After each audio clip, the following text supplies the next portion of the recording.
Hola, hola, ¿cómo le va a todos ustedes? Un enero muy, pero muy intenso, pero mi compañero, Gustavo Delía, se ha tomado unos días de descanso, motivo por el cual van a estar conmigo en el programa del día de hoy. A más de 30 días de la presidencia de Javier Milei, muchísima información, leyes, propuestas, DNU, un megaproyecto de ley. Por eso vamos a hablar con uno de los aliados estratégicos que tiene el bloque de La Libertad Avanza, que me refiero dentro de Juntos por el Cambio al PRO. Y dentro del PRO, en el programa del día de hoy, va a estar la diputada nacional Silvana Giudici para que nos plantee, bueno, su punto de vista, por qué acompañan todas las medidas y cuáles son los ajustes que desde el PRO se están sugiriendo. A lo largo de la nota le vamos a preguntar, bueno, qué es lo que pasa con el radicalismo, un radicalismo que algunos piensan acompañar y otros no. Todo esto lo vamos a ver ahora, en instantes, con la diputada nacional Giudici, como les mencioné anteriormente. Pero ahora sí, antes de ir al próximo bloque, tenemos que mencionar, ¿saben a quién? El lugar donde se viste el doctor Gustavo Delía, en Tric Hombres. Tric Hombres está en la calle Corrientes 3880, www.trichombres.com. Y ahora sí, en instantes comenzamos el programa del día de hoy.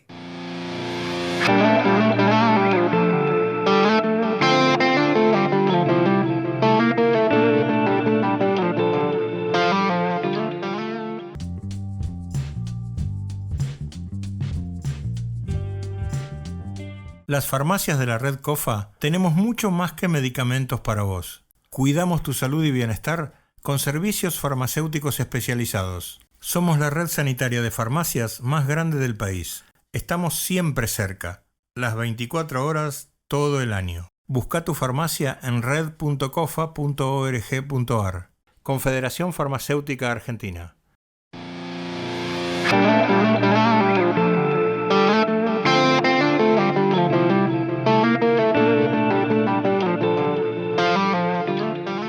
Como lo mencioné en la apertura del programa, estamos el día de hoy con la diputada nacional Silvana Giudici, por el PRO, del bloque PRO, y que representa a la Ciudad Autónoma de Buenos Aires. Bueno, Silvana, un placer que hayas venido acá. Te hiciste un ratito porque estuviste, bueno, en las comisiones bicamerales desde muy temprano y continúan con una intensa jornada. Pero ¿sabes qué? Me parece importante que arranquemos este concepto en la cual el bloque PRO acompaña a La Libertad Avanza en esta primera etapa del gobierno, ya sea con el Ministerio de Seguridad a cargo de Patricia Bullrich como el Ministerio de Defensa con Petri. Bueno, contanos un poco cuál es la lectura que hacen ustedes de Juntos por el Cambio.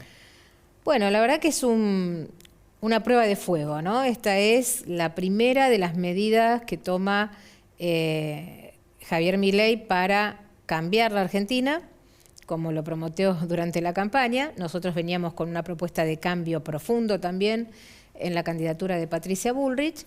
Bueno, entonces hay que entender que la sociedad está pidiendo un cambio.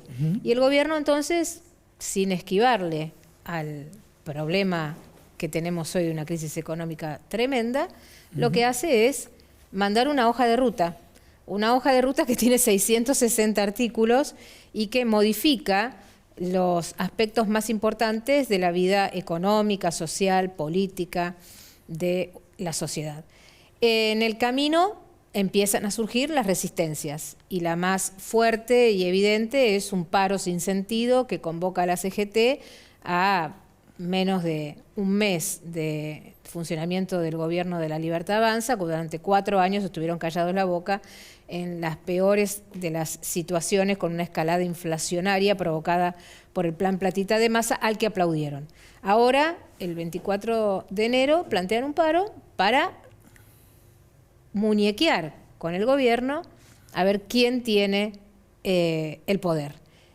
Y bueno, eso ¿Vos lo lees como una pulseada? Totalmente. No solo lo leo como una pulseada, hay una extorsión. Daer prácticamente nos amenazó a los diputados que estemos votando la ley bases. Expliquemos a la gente cuando dijo que si van a poder caminar por la calle, Exacto. utilizó ese término. Exacto. Y la verdad que lo que se defiende ahí son privilegios, porque desde hace años en la Argentina hablamos como con verdades absolutas, ¿no? Sí, bueno, no se puede hacer la reforma laboral porque eso es tocar los derechos de los trabajadores. Decime, ¿qué derechos de qué trabajadores? Si el empleo está en sus niveles mínimos en la Argentina, si el empleo formal es prácticamente inexistente en su crecimiento, si las condiciones de los trabajadores son menos 10, Entonces hoy decimos, ¿por qué no se puede discutir? ¿Por qué no se puede discutir cómo hacemos para que haya inversión, más trabajo y mayor protección a los derechos de los trabajadores, pero con la verdad en la mano, no defendiendo los privilegios de los sindicalistas que se enriquecieron durante tantas décadas y que ni siquiera nos muestran cuál es su patrimonio porque no tienen la obligación de presentar las declaraciones juradas?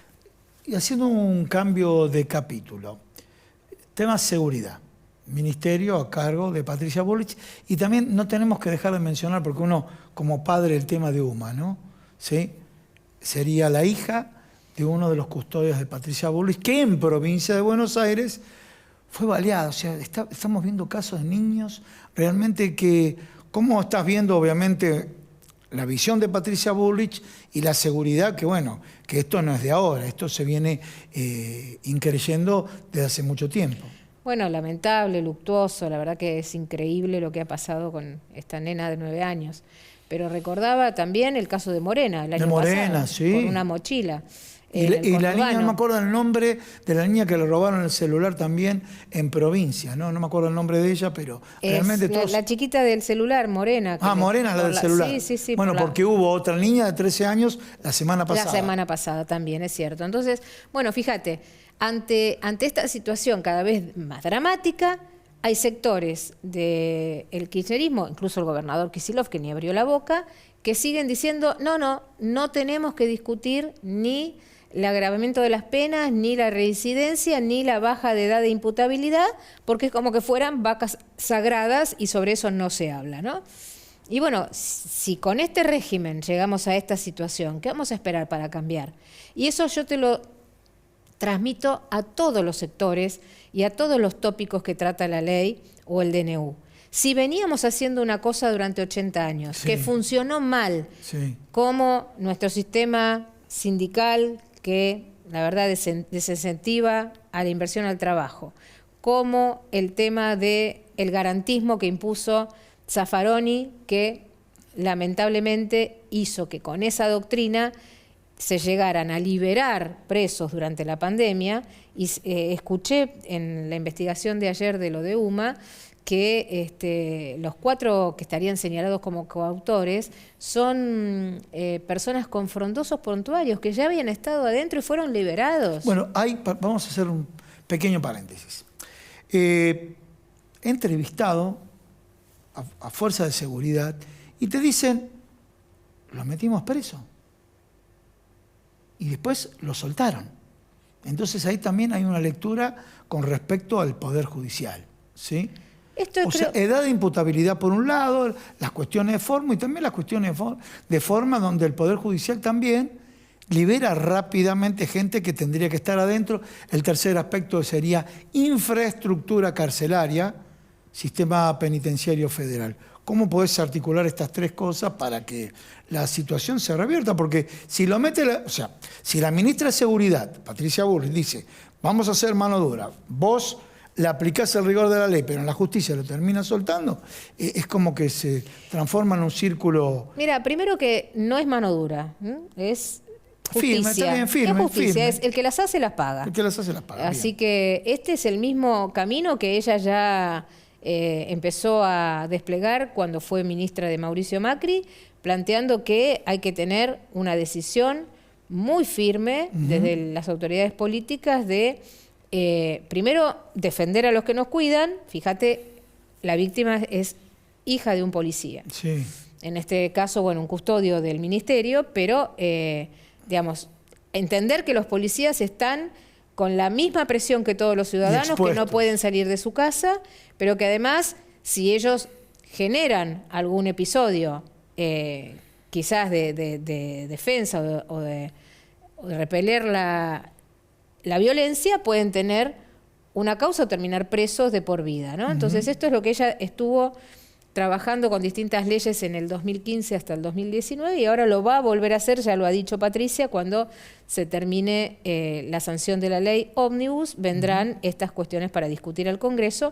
Creo que la reiterancia, la reincidencia y la baja edad de imputabilidad a los menores, que no significa desguarnecer a la juventud, a los niños que delinquen, al contrario, es que tengan un régimen especial, pero que se entienda que la vida vale, que no porque tengas 12, 13, 14 años podés matar a alguien y salir impune, ¿no? Que también había pasado esto en el inicio del gobierno de Mauricio Macri, que tuvimos la misma discusión. Entonces, en vez de dar una discusión seria para que los menores que delincan tengan todas las garantías y su debido proceso, nos metemos en una discusión ideológica que hace que el funcionario ayer, que tiene que responder por la seguridad del conurbano, estuviera defendiendo ideológicamente la situación de violencia y vulnerabilidad de los jóvenes, en vez de darle una respuesta al matrimonio que acababa de perder a su hija de 9 años. Entonces, hay discusiones en la Argentina que se abordan de una manera hipócrita. Y esto es lo que nosotros estamos hoy discutiendo desde hace 2 semanas en el Congreso, porque cada vez que tocas un elemento, desde la simplificación de trámites hasta el tema de, no sé, las retenciones, el tema de las facultades delegadas, cada cosa que tocas, digamos, es algo que salta y dice, no, con mi sector no.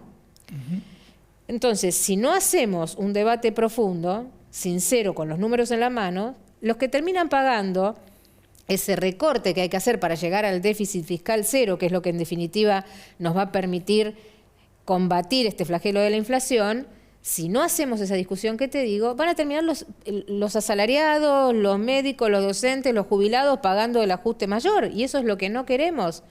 Entonces, en primer lugar, la ley bases es súper abarcativa. Tenía bastantes problemas en la redacción, el Bloque PRO hizo más de 100 propuestas que fueron tomadas, se trabajó en un dictamen que vino profundamente mejorado y ahora se está trabajando en firmar y consensuar con el resto de los bloques un dictamen de mayoría. Disculpa, te interrumpo acá y seguís con la línea, pero a ver, vamos a hacer una fotografía para ilustrar a la gente. Unión por la Patria dice no vota nada, no vota ni siquiera en lo que está de acuerdo. ¿Es así? ¿O hay algunas cosas no que vota nada, no supuestamente? Vota nada. Bien. Dentro de Juntos por el Cambio y después tenemos el bloque comandado por Miguel Ángel Pichetto. Entonces, dentro de Juntos por el Cambio tenemos el PRO y el UCR. El PRO que en principio acompaña, y vos me corregís, en principio acompaña la mayoría de las decisiones, y el UCR que tiene un fallo dividido. ¿Hasta ahí sigue la misma línea? Sí, con incógnitas, ¿no? Con Porque, incógnitas. Bueno, hoy Juntos por el Cambio termina, digamos, con una composición bastante heterogénea, donde tenés al radicalismo, que tiene 2 vertientes, la de Lustó y la de Manes, supuestamente enfrentados con De Loredo, que está buscando una solución para poder tomar lo bueno de esta ley, porque además hablamos de las críticas y las resistencias que se ofrecieron, pero hay cuestiones profundamente positivas en esta ley. Bueno, el tema de la desregulación, el tema de la simplificación, poder declarar a la educación como un servicio esencial, digamos, cuestiones que al desregular van a facilitar la vida de los argentinos, como fue la primera medida tomada por el DNU de derogar la ley de alquileres y que inmediatamente se reflejó en la disponibilidad de inmuebles para alquilar. Entonces, las cosas positivas del radicalismo las quiere acompañar. Rodrigo de Loredo está haciendo un esfuerzo por integrarse. Ahí estamos viendo imágenes. Ahí estamos viendo. Sí, y bueno, esa discusión está abierta hoy. En el PRO lo que señalamos es estamos de acuerdo con un dictamen de mayoría, sí tenemos algunas discusiones sobre la fórmula de movilidad, el tema de las retenciones, que queremos discutir un poco más, por eso no se firma sin disidencia, ¿no? Pero después tenemos el bloque de, como vos decías, de de Miguel Pichetto, que reúne desde sectores liberales como López Murphy a Margarita Stolbizer. Entonces, bueno, no sabemos, no te puedo decir porque incluso van a las reuniones, no hay una representación única. Veremos. A ver, si podemos ver la mesa, pues le ponemos en final la mesa completa, esa mesa que habíamos visto antes, la mesa completa. Mucha tensión ahí, ¿no? A ver si ahí te estamos viendo. ¿Son tensas esas reuniones? Muy tensas. ¿Sí? Son muy tensas, hay una viendo. Dinámica, bueno, yo te imaginas que participé en la discusión de la 125, sí, que fueron sí, mucho peores, mal caldeadas. Sí. Creo que lo importante de este proceso es que se escuchó a todos, Bien. que el kirchnerismo pudo plantear todas sus preocupaciones, la izquierda también. Fueron todas las organizaciones de todos los sectores de la economía, del arte, de la cultura a exponer. Y ahora, bueno, viene la etapa de construir los consensos. Nosotros hicimos un trabajo muy importante en el bloque. Es decir, Ritondo desde el primer día dijo esto es demasiado trabajo para un diputado, entonces repartamos. Me imagino, la sumatoria entre el DNU y la ley de emergencia, 600 artículos que cayeron 140, no se reacomodaron 140. Te quiero decir, demasiado trabajo para un diputado en tan poco tiempo. Sí, obviamente, si vos le das a una ley como esta, que es casi un código, imagínate que los códigos o los volúmenes tan grandes que normativos... hay modificaciones a los códigos. También, pero digo, cuando uno se discute en estos volúmenes tan grandes normativos, siempre hay trabajo de muchos meses. Entonces ahora, para reemplazar ese trabajo y hacer un trabajo profundo, lo que hicimos es trabajar todos a la vez. Entonces Ritondo repartió por capítulos, a los economistas el tema fiscal, a Lombardi y a mí el tema de medios y cultura, María Eugenia se estuvo ocupando del tema ahora nos metemos en medios y cultura, previsional, y bueno, y armamos un equipo técnico donde pudimos hacer estas modificaciones, muchas, te diría que la mayoría de ellas fueron tomadas, y ahora viene la parte política. Hasta aquí fue la discusión técnica. Hoy en el plenario se verá la parte política de quiénes quieren cambiar y quiénes quieren que la Argentina siga como está. Bien, medios y cultura, ¿te parece? Hablamos. Hubo ajustes. Sí, la verdad es que la primera norma, cuando la ley bases plantea el financiamiento del Inca sin un esquema progresivo, bueno, genera una reacción negativa, pero no solo en los actores, los productores, sino también, digamos, en el público, ¿no? Porque uno está acostumbrado a que la Argentina tiene títulos premiados, competimos en distintos foros internacionales, en el Oscar, en cada uno de los festivales de cine, la Argentina tiene galardones para mostrar, y me parece que invalidar al Inca por todo lo que pasó, los acomodos, la corrupción, el amiguismo. Habrá que ver también si, creo que tiene 1.300, 1.270 empleados, o si es el número real o no es el número real. No es el número real, seguro que hay más, pero además la fiesta y el flujo de fondos que durante los gobiernos de Néstor, Cristina y Alberto Fernández fue para el Inca, no se condice con lo que efectivamente fue en subsidio a la producción audiovisual. ¿Por qué? Porque en el medio está la burocracia. Entonces, el 70% de los 11.000 millones anuales que tenía el Inca disponible terminaban yendo en salarios, ñoquis, burocracia. Entonces, me parece muy bien plantear una reforma, pero hay que cuidar el financiamiento y la transparencia del organismo. Entonces, por eso quedó en la modificación y en el dictamen que se va a tratar una alternativa que hace que los recursos de la Defensoría del Público, que es un 5% del total de lo recaudado por ENACOM, y los fondos que iban a medios de... Comentémosle a la gente, vos fuiste titular del ENACOM en la presidencia de Mauricio Macri. Fui titular del ENACOM, pero además fui diputada nacional cuando se discutió la ley de medios. Y todas estas cosas ya las planteé en aquel debate. Es cierto que el Estado tiene que garantizar la pluralidad de voces, la libertad de expresión y tiene que fomentar a la industria cultural.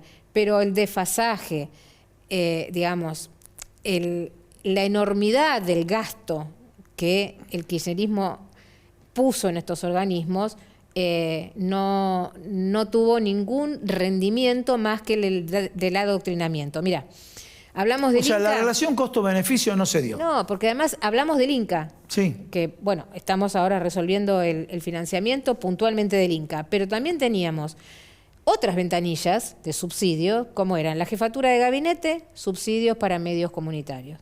En la época de Cristina, Fabricaciones Militares tenía un estudio de grabación y debido le había comprado unas máquinas cinematográficas impresionantes, que hubo una causa que terminó que las tuvieron que trasladar a la Universidad de San Martín porque no había ninguna justificación. 14 millones de dólares salió esa máquina. ¿Dijiste en el ejército? Sí, para un grupo de gente de la Cámpora que tenía sede en Fabricaciones Militares y de ahí hacía películas. Fabricaciones Militares. Después tenían el Vacua, que fue también subsidiado por debido, una cantidad de producción audiovisual, latas que jamás vieron pantalla porque nadie estaba interesado en verla. Más los recursos de Canal 7, más los recursos de Tela, más cuando sumás la cantidad de recursos que el kirchnerismo, y sobre todo en este último periodo de Alberto Fernández, destinó a esa maquinaria de comunicación, te das cuenta que en definitiva el arte, la cultura, la producción audiovisual terminó entrampada en las garras de una maquinaria propagandística. Y eso hay que discutirlo también, porque esto no es solo financiamiento. Pero propagandística, pero yo te diría, con la escasa repercusión que tuvo, manejada por no profesionales. Bueno, fíjate, acordate de Fútbol para Todos, venimos de eso.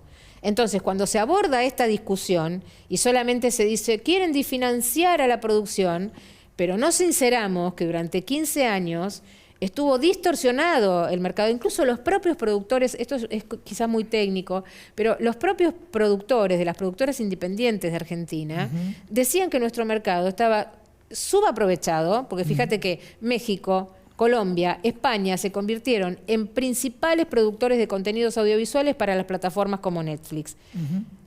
Turquía pegó un salto inigualable en temas de producción audiovisual. Todos consumen latas turcas y cine polaco. ¿Y la Argentina por qué no tiene el nivel de expansión que tenía que haber tenido en estos años? Porque la plata estaba puesta en la militancia. Eso está mal y hay que discutirlo. Entonces, logramos en este consenso con la primera redacción y el dictamen que va a terminar sancionándose, un esquema racional donde el Inca sigue financiado, el Fondo Nacional de las Artes sigue existiendo. Fondo Nacional de las Artes, hubo mucho ruido también. Y hubo ruido, discúlpame, pero tengo que decirlo, también se mencionó alguna situación que se dio adversa entre la esposa de Federico Sturzenegger y demás, y algunos lo instalaron como que fue una propia vendetta de él. ¿Es así o no es así? No lo sé, pero lo que sí sé es que el Fondo Nacional de las Artes, de todos estos organismos, era el menos cuestionado en relación a que todavía mantenía cierta pluralidad en el fomento de la producción. Pero también, de vuelta, se utilizó el Fondo Nacional de las Artes para generar burocracia, para contratar gente, y ahora entonces en el dictamen final lo que se pone es mantenemos el Fondo Nacional de las Artes, financiamiento del Inca y demás, pero les ponemos un tope a los gastos corrientes. Es decir, el 20% de la inversión de estos organismos va para sueldos y burocracia y el resto para el destino final, que es los bienes culturales. El recurso humano, no, tiene que ser el recurso humano productivo, no burócrata. No, tiene que ser realmente para lo que fueron creados, que es fomentar la producción cultural. Bien, ARSAT. Está entre una de las empresas a privatizarse. A mí me preocupa puntualmente ARSAT porque en el uno de los últimos actos administrativos de Massa fue pasarle 100 MHz de espectro dedicado al 5G. Yo lo señalé como directora de la oposición en ENACOM, que eso estaba mal porque podría abrirle la puerta a cualquier jugador privado que se quede ilegítimamente con ese recurso. ¿Se quedó alguno con ese recurso? Ahora ARSAT está en un limbo, pero si se privatiza o si se cambia la composición accionaria de ARSAT, hay que mirar muy bien qué pasa con el 5G, porque son 100 MHz, 200 MHz, perdón, de espectro dedicado al 5G, que va a posibilitar que ARSAT entre en el mercado de la telefonía, algo que no para nada fue el objeto de su creación, que tiene que ver con la política satelital. Y el tema de tener un satélite, ¿no? Yo coincido en la desregulación, coincido en que un Estado no es más eficiente por tener satélites, aviones, sino por la política regulatoria que puede imponer y no perder, en el caso del petróleo, las regalías petroleras. Por supuesto, cuando vos pones en juego un recurso natural, el Estado tiene que tener ahí... O sea, el tema de YPF fue un cambio. Pero el tema de YPF, que también fue una de las modificaciones que sugerimos, es porque además de que conceptualmente YPF con el desarrollo de Vaca Muerta debería ser una de las empresas argentinas que más desarrolle, sino además es el tema de el muerto que nos dejó Kicillof. Tenemos 16.000 millones de dólares por delante pendiendo sobre la cabeza que va a tener que pagar todo. Javier Milei dijo el bono Kichi. Bueno, Kichi, pero en definitiva eso lo vamos a terminar pagando nosotros y nuestros nietos. Entonces, bueno, esa situación especial de YPF hace que vos no puedas ponerla ahora en el conjunto de empresas a privatizar, porque sería trasladar el conflicto en eternum. Ahora, ARSAT, vuelvo a decir, yo no estoy discutiendo si tenemos que tener satélites o no. Lo que digo es cuidado en los procesos, si es que se quiere cambiar la asociación, la composición accionaria, porque los activos que tiene ahora ARSAT disponibles son nada más que nada menos frecuencias para el despliegue de 5G. Silvana, muchísimas gracias. Sé que tenés que ir nuevamente a la Comisión Bicameral. Un placer que hayas estado acá. En este momento, a ver, dicen algunos analistas políticos, no para bien ni para mal, los que están parados en el medio. Javier Milei, con tanto marco regulatorio, puso diputados y senadores, todos los arrinconó contra las cuerdas. ¿Lo sienten así? No, yo creo que nosotros estamos en un lugar... digamos, que es un punto de inflexión en la historia. ¿Ah, sí? Sí, lo siento. Lo Entonces siento lo como me con pasó. Punto de inflexión. Mira, como me pasó con la 125, con la ley de medios, que veníamos de unas mayorías absolutas del kirchnerismo y que estaba acostumbrada a avasallar el Congreso. Ahora estamos en un lugar donde de verdad podemos cambiar las cosas. Y nuestra mirada, por lo menos hablo en representación del PRO, es poder facilitar la vida de todos los argentinos y que la Argentina vuelva a ser una potencia en el mundo y salir de este sojuzgamiento en el que nos metió el kirchnerismo, aislados del mundo, rehenes de un clientelismo eterno. Entonces, creo que esta es nuestra oportunidad de cambiar. Esperemos estar a la altura de las circunstancias, que el Congreso pueda dar la mejor ley posible y que a partir de aquí la Argentina despegue. Silvana, muchísimas gracias. Gracias. Señores, tengo que hacer los agradecimientos, ¿saben a quién? A Sastrería Windsor. Este saco, esta camisa, acá nuestra productora me decía, Gustavo, el cuello está fuera del saco. Bueno, este saco, esta camisa, es de Sastrería Windsor, ubicado en la calle Maipú 843. Una sastrería tradicional, pero con un espíritu y una formación joven para que vos pases por ahí.